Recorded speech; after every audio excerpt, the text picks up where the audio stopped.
Hello बच्चों, good morning to all of you.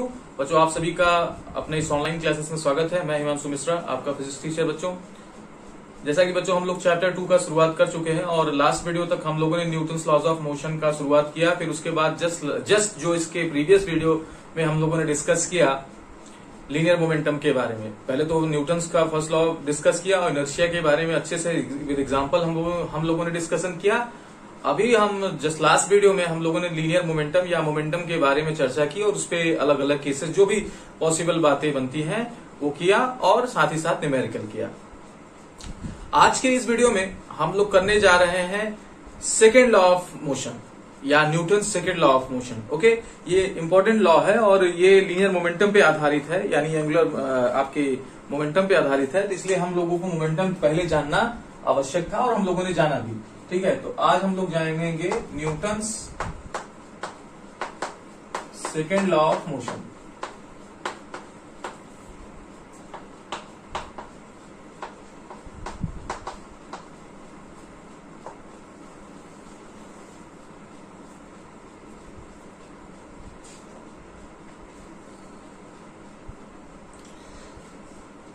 तो पहले इसका स्टेटमेंट समझते हैं, फिर मैं आपको कुछ बात बताता हूं। ठीक है, तो पहले लिखें the time rate of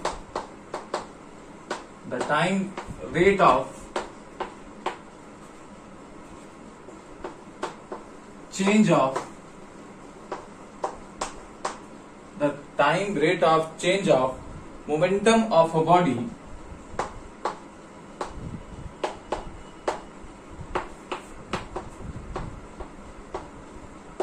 is directly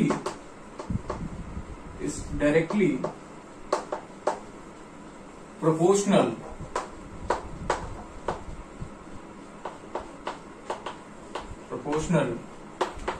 to the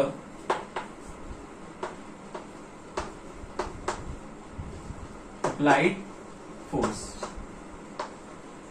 on object। ये सेकेंड लॉ का क्या है, स्टेटमेंट है। इसको पहले अपनी कॉपी में लिखे, फिर इस पर बात करते हैं।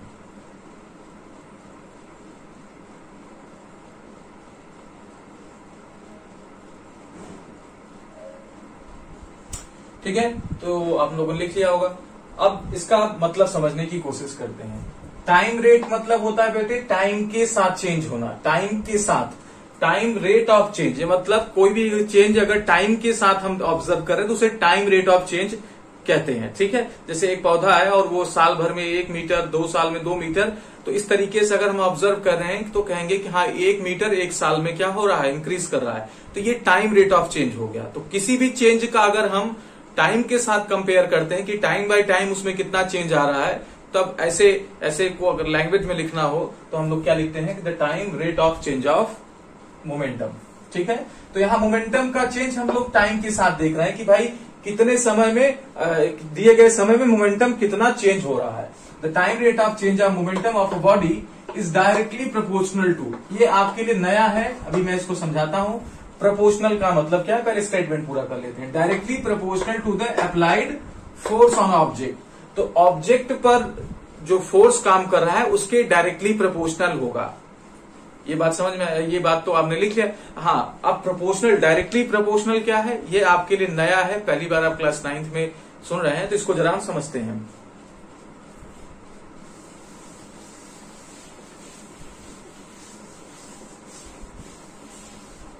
देखिए, प्रोपोर्शन का मतलब होता है कि कोई भी दो चीजों का अगर क्या कर रहे हैं आप, रेशियो देख रहे हैं कि उनमें कितना रेशियो है, तो वही क्या होता है प्रोपोर्शन। फॉर एग्जाम्पल जैसे 1 गिलास शरबत बनाने में 2 चम्मच चीनी लगती है, तो 1:2 का क्या है, रेशियो है। अब इनमें जो रिलेशन है, इनमें जो रेशियो है वो क्या है, 1/2 का रेशियो होगा। मतलब 1 गिलास में क्या है, 2 चम्मच चीनी, यानी आधा गिलास के लिए 1 चम्मच चीनी। इस तरीके से हमारे पास एक कॉन्सेप्ट आ रहा है, इसको बोलते हैं प्रोपोर्शन, मतलब कि कितने गुना होगा। जैसे अगर मैं 2 गिलास कर दूं तो आप कहोगे सर 4 चम्मच लगाएंगे हम इसमें। अगर मैं 3 गिलास कर दूं तो कहोगे सर 6 चम्मच।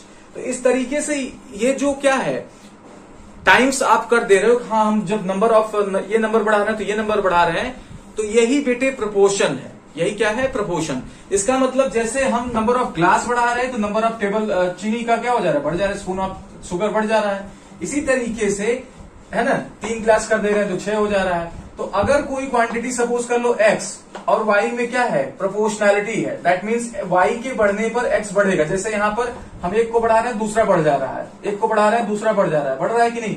वैसे ही अगर y बढ़ने पर x बढ़ रहा हो तो हम बोलेंगे कि x is proportional to y। क्या बोलेंगे, जिसके बढ़ने से, ध्यान से समझिएगा, y के बढ़ने से x बढ़ रहा है तो हम क्या बोलेंगे, x इज प्रोपोर्शनल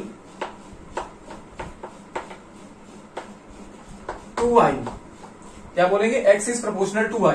इस चीज का क्या मतलब, इस चीज का मतलब है कि y के बढ़ने पर x क्या हो रहा है, बढ़ रहा है। अब इसको आप ऐसे भी बोल सकते हैं कि x is directly proportional to y। x is directly proportional to y, यानी y के बढ़ने पर सीधा सीधा x क्या हो रहा है, बढ़ रहा है। ओके, तो हमारा जो स्टेटमेंट था जरा उसको फिर से आप देखिए। The time rate of change of momentum of body is directly proportional to the applied force. यानी किसी भी बॉडी का बेटे जो मोमेंटम चेंज होगा टाइम के साथ, बॉडी का चेंज हो रहा है क्या, momentum with respect to time. ध्यान से समझिएगा, टाइम के साथ वो किस पर डिपेंड कर रहा है, वो डायरेक्टली प्रोपोर्शनल है फोर्स के।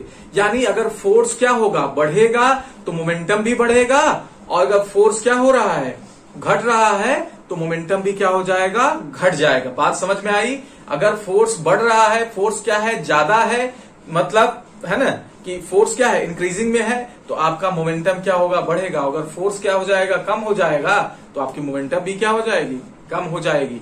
यही स्टेटमेंट सेकेंड लॉ ऑफ क्या है, मोशन की स्टेटमेंट है। आप फिर से इसको रिवाइज करिए, देखिए अगर कोई समस्या हो तो बताइए।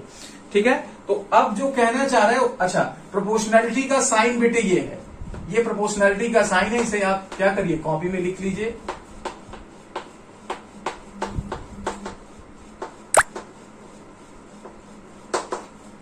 ठीक है, ये प्रोपोर्शनैलिटी का साइन है। दैट मीन्स जैसे मैं लिख दूं x इज प्रोपोर्शनल, ठीक है, ऐसा लिख दूं जिसको क्या पढ़ूंगा, x is proportional to y। क्या पढ़ेंगे, x is proportional to y। तो according to the given statement, है ना, क्या है हमारा जो फोर्स है, हाँ सॉरी, लीनियर मोमेंटम का जो चेंज है वो किस पर डिपेंड कर रहा है, वो फोर्स पर डायरेक्टली प्रोपोर्शनल है ना। तो यानी कहने का क्या तात्पर्य है, कहने का मतलब है ये बेटे कि अगर एक ऑब्जेक्ट है ना, तो वो जो इस अकॉर्डिंग टू ये गिवन स्टेटमेंट, उसका कहना ये है कि अगर मोमेंटम का चेंज लिया जाए, change in momentum with respect to time, change in momentum, क्योंकि हमने जो स्टेटमेंट लिखा है उसमें टाइम का जिक्र है, अपॉन टाइम। हम इससे क्या मतलब हो रहा है कि टाइम के साथ कितना चेंज हो रहा है, कि 1 घंटे में कितना चेंज मिल रहा है, is proportional to F force. ठीक है, इज प्रोपोर्शनल टू फोर्स। अब बेटे इसे हम क्या कर सकते हैं, ऐसे लिख सकते हैं,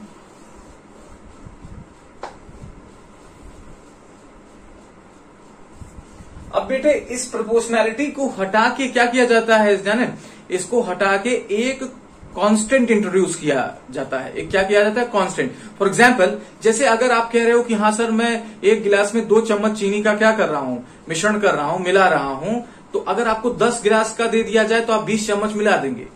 तो जो ये रेशियो है, प्रोपोर्शनैलिटी है, वो क्या है, 1 और 2 का है कि नहीं। तो अगर मैं क्या कर दूं, उसी को इंट्रोड्यूस कर दूं कि हाँ ये कितने गुना है इससे, तो ये क्या हो जाएगा, प्रोपोर्शनल साइन हट जाएगा कि नहीं, अब इक्वालिटी का साइन आ जाएगा कि नहीं।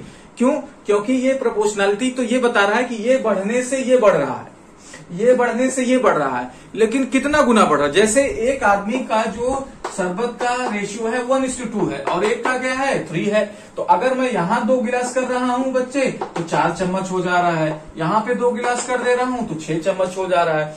तो इनका कितना टाइम्स बढ़ रहा है, 3 टाइम्स बढ़ जा रहा है।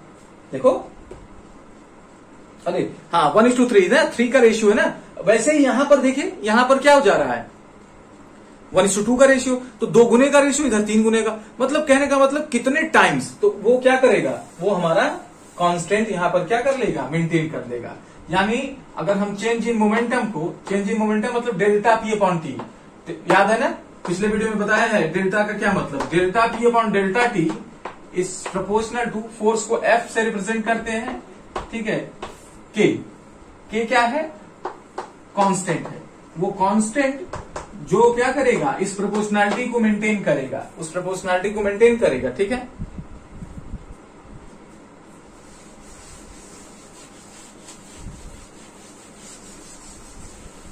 चलिए इसे क्या कर लिया जाए बेटे, अब यहां पर एक्सपेरिमेंटली देखा जाता है, एक्सपेरिमेंटली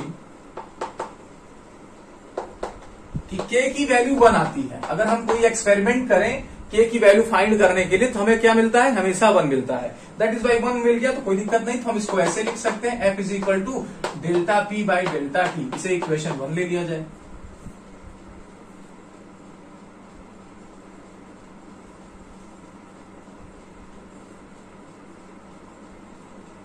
ठीक है, चलिए अब हम लोग कुछ इससे डेरिवेशन करेंगे जो बहुत ही क्या है, फेमस फॉर्मूला है। क्या करते हैं, देखिए बेटे, लेट एन ऑब्जेक्ट, हम एक ऑब्जेक्ट लेते हैं ऑफ मास m, ठीक है, moving with mass m is moving with velocity, moving with initial velocity कर लें।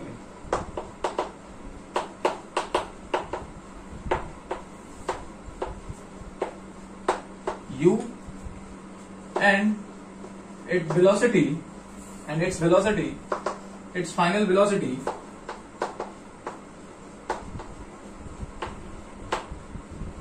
becomes v in time t on applying acceleration.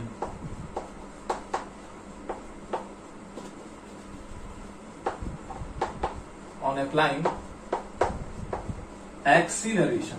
तो एक्सीलरेशन लगाने पर वेलोसिटी v से लेके क्या हो जा रही है, v हो जा रही है। फाइनल वेलोसिटी यहीं पर बेटे v लिख लेना, ठीक है। तो ऑब्जेक्ट का मास m है, वो क्या कर रहा है, इनिशियल वेलोसिटी u वेलोसिटी से क्या कर रहा है, मूव कर रहा है।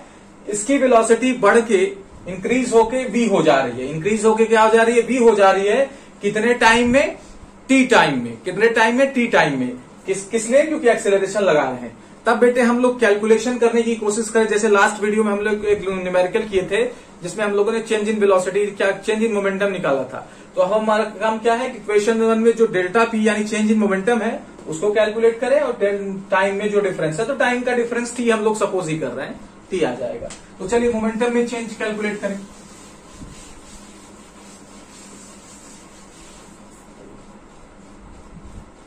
ठीक है, तो इनिशियल मोमेंटम, इसे नीचे लिख लिया, इनिशियल मोमेंटम P1 क्या होने वाला है, याद करिए, मास इंटू वेलोसिटी होता है कि नहीं, मास इंटू वेलोसिटी। अब यहाँ पे मास m है और इनिशियल वेलोसिटी कितना है, u, तो ये हो जाएगा mu, इसे इक्वेशन 2 कर लिया जाए। फाइनल मोमेंटम कितना है बेटे, P2 मतलब मास इंटू वेलोसिटी करना है, लेकिन यहाँ पर जो फाइनल वेलोसिटी है वो लेंगे। फाइनल वेलोसिटी कितना है, v है, तो ये आ गया आपका कितना, इक्वेशन 3। अब हमें क्या करना है, चेंज निकालना है, change in momentum. So change in momentum, तो चेंज इन मोमेंटम कितना होता है, आपको फॉर्मूला बताया गया, डेल्टा पी ना, डेल्टा पी का वैल्यू कितना होता है, P2 माइनस P1। बताया गया है कि नहीं, बिल्कुल बताया गया है, अच्छे से बताया गया है। अब बेटे P2 की वैल्यू mv है और P1 की वैल्यू mu है, ले जाके रख दिया जाए। So delta P is equal to, या ऐसे लिख ले, पहले लिख लिया जाए थोड़ा सा। सो पुटिंग द वैल्यूज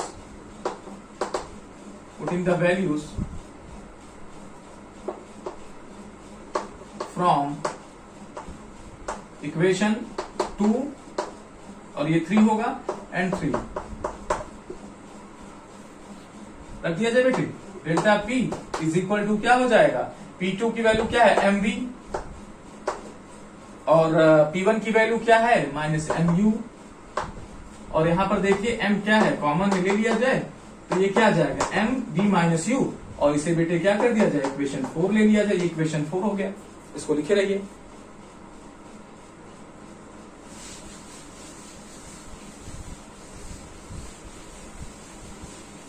चलिए, डेल्टा टी कितना है एंड टाइम कितना है बेटे? टाइम हम लोग डेल्टा टी की वैल्यू टी सपोज ही कर रहे हैं। टाइम की वैल्यू डेल्टा टी क्या कर रहे हैं? सपोज ही कर रहे हैं। ये इक्वेशन 5। अब बेटे आपने ये वैल्यू देख लिया, अब आपके पास इक्वेशन लिखेगा नहीं, यहां पर देखिए, क्योंकि आपके मैं मिटा दिया हूं इसलिए लिख रहा हूं। इक्वेशन 1 में हम लोगों ने क्या लिखा है? F is equal to M A. अच्छा, कुछ लोग कंफ्यूज हैं, क्या कंफ्यूज है? सर पहले आपने ऐसे लिखा था एफ के एफ, तो अभी आप ऐसे लिख दे रहे हैं। कोई बात नहीं, अगर आप क्या है एक्स वाई के बराबर है तो वाई एक्स के भी बराबर है ना, कोई दिक्कत नहीं, ठीक है। तो अब देखिए delta T is equal to T, तो अब हमारे पास क्या आ गया? डेल्टा पी की वैल्यू आ गई, डेल्टा टी की वैल्यू आ गई, ले जाके कहां रख दें? इक्वेशन 1 में। इक्वेशन 1 क्या था? F is equal to delta P upon delta T. तो putting the value of delta P and delta T in equation 1, तो एफ की वैल्यू वहां पर क्या है बेटे?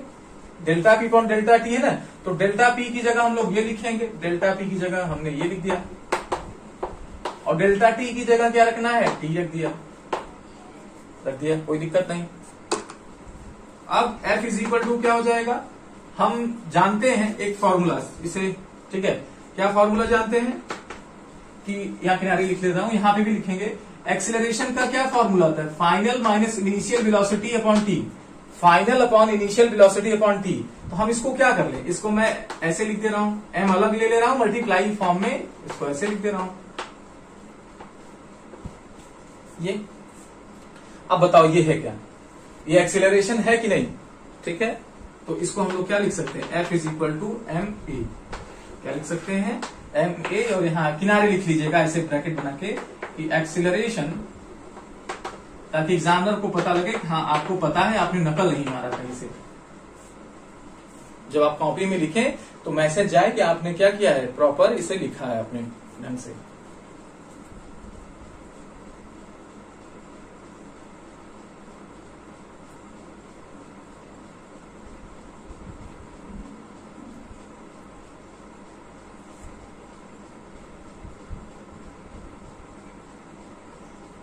ठीक है, तो force is equal to mass into acceleration, force is equal to mass into acceleration, ये इसका फॉर्मूला आ गया।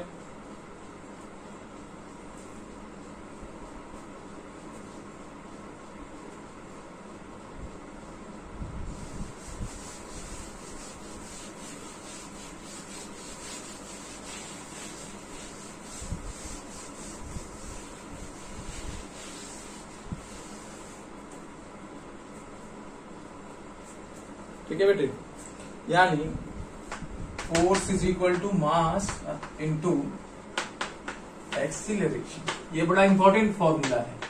इससे बहुत सारे क्वेश्चन क्या होते हैं, सॉल्व होते हैं। बहुत फेमस फॉर्मूला भी है।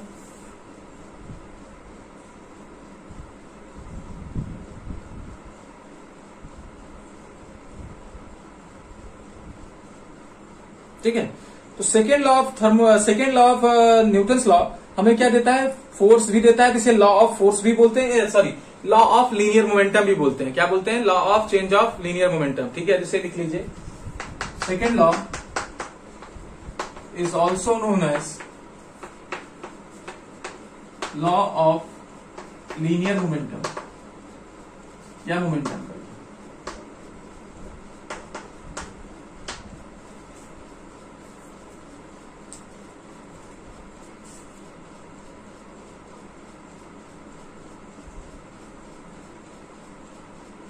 ठीक है, चलिए बेटे, अब यहां से अगर हमें क्या दिया, जैसे F is equal to M A दिया है, तो हम क्या निकाल सकते हैं? ए निकाल सकते हैं कि नहीं? एफ अपॉन एम, ये भी निकाल सकते हैं। चलिए, तो यहां से आपको फोर्स मिलता है। क्या मिलता है? फोर्स। तो फोर्स का हम लोगों ने डेफिनेशन पहले पढ़ा है, लेकिन फोर्स का फॉर्मूला नहीं पता था, फोर्स का मैथमेटिकल एक्सप्रेशन नहीं पता था। पहली बार न्यूटन ने क्या किया, डिराइव किया F is equal to mass into acceleration, जिसको हम लोगों ने अच्छे से समझा। इसको रिवाइज कर लीजिए, एग्जाम का ये सबसे इंपॉर्टेंट क्वेश्चन में एक है ये। ठीक है, अगर अब हमें डिफाइन करना हो, जैसे अब देखो बेटे, हमें देखना होता है कि 1 मीटर कितना होता है, तो आपने कहा सर 1 मीटर ये होता है। 1 सेकेंड क्या होता है, घड़ी की सुई इतना घूम गई तो 1 सेकेंड ये होता है। इसी तरीके से फोर्स अगर है क्वांटिटी, तो फोर्स को हमें बताना होगा ना कि ये कम फोर्स है कि ज्यादा फोर्स है। है ना, तो उसको मेजर करना पड़ेगा। और मेजर करने के लिए हमेशा यूनिट की जरूरत पड़ती है। जैसे लंबाई के क्या है कि अगर दो पॉइंट्स के बीच में आपको लंबाई निकालना है, दो, जैसे ये मान लीजिए ये और ये, तो बाई सीइंग आप ये कह सकते हो हाँ ये लाइन छोटी है, ये लाइन बड़ी है। लेकिन अगर पूछता है कोई कितनी बड़ी है, then you will measure the length. तो आप कहोगे कि मान लीजिए 3 मीटर आ गया, ये 5 मीटर आ गया, तो बोलोगे कि 2 मीटर ज्यादा है। तो एग्जैक्ट बात कब पता लगती है? When you measure the quantities, जब आप क्वांटिटीज को मेजर करते हैं। तो एक छोटा बच्चा एक बड़ा बच्चा फोर्स लगा रहा है, तो किसका फोर्स ज्यादा है, then you have to measure the force of both of them. आप उनके फोर्सेस को मेजर करेंगे, then you will find the difference between them. तो आप उनको डिफरेंस निकालोगे, देन बोलोगे कि हाँ ये ज्यादा लगा रहा है, ये कम लगा रहा है। तो फोर्स की क्या चाहिए हमें? यूनिट की जरूरत पड़ेगी, क्योंकि बिना मेजरमेंट के, बिना यूनिट के बात क्लियर नहीं होती। तो चलिए अब इसके यूनिट की बात करते हैं। Unit of force.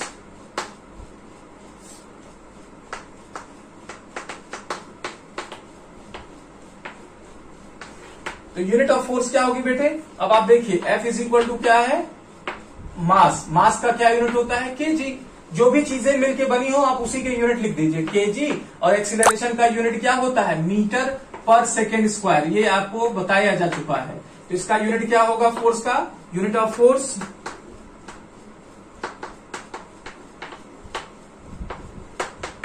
KG meter per second square.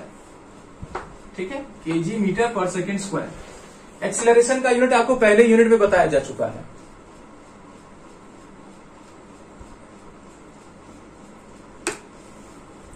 ठीक है बेटे, तो आज की इस वीडियो में इतना ही। आप इसको लिखे रहिए, प्रॉपर आप पढ़ते रहिए। अगर कोई समस्या आए तो पूछते भी रहिए। ओके बच्चों, अगर कोई दिक्कत आ रही है तो आप पूछ सकते हैं, कोई ऐसा समस्या नहीं है। मैं आपके साथ ऑलवेज हूं। Okay, thank you very much.